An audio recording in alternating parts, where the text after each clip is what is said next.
want to welcome you to the Ask Jeff YouTube channel. Here's today's question. My son and I were talking about debt.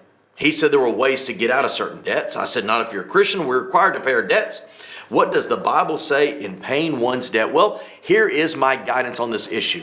Open the book of Proverbs. In fact, if you open the book of Proverbs, about a third of the material involves how we handle our finances. In the book of Proverbs 22, verse 7, it says that the debtor is slave to the lender. That's right. That if we take on a debt willingly, that we are to pay it back. Now, this has some incredible relevant cultural ramifications because we live in a society today where it seems that everybody is trying to remove themselves out of the obligation of the debt that they willingly got themselves into. So as a believer in Jesus Christ, if you signed a piece of paper, if you were willing to take on a financial debt of any capacity, I don't think there's any biblical evidence that says, oh, I was just kidding, I had my fingers crossed, whatever it may be. No, if you agree to it, then you shall pay it. Now, here's a better biblical example, that Jesus Christ paid the price for our debt of sin.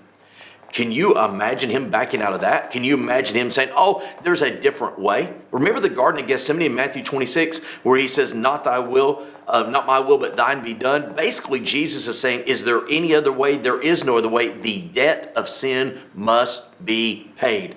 And for you and I as believers in Jesus Christ to not pay our debts, then that really taints the picture of what Jesus has done for us. Now, let's flip the script.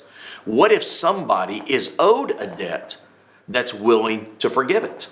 They're willing to remit it. Well, that's within their hands because they're the ones that it is owed. I think you kind of see this pictured in the little book of Philemon in your New Testament, where there is a person who owns a slave in those days who now owes a debt to him of work that he did not do because he ran away. And the Apostle Paul is appealing to him to treat him like a brother. That the debt must be paid, but not any undue, what we might call usury, interest, penalties, etc. Those of us who willingly take on a debt, as a believer, we need to pay them anything that we've said we would do. Those that are owed a debt, if you want to forgive, that's between you and the Lord. Great question. If you have one, send it to AskJeff.net. Maybe your question will be tomorrow's.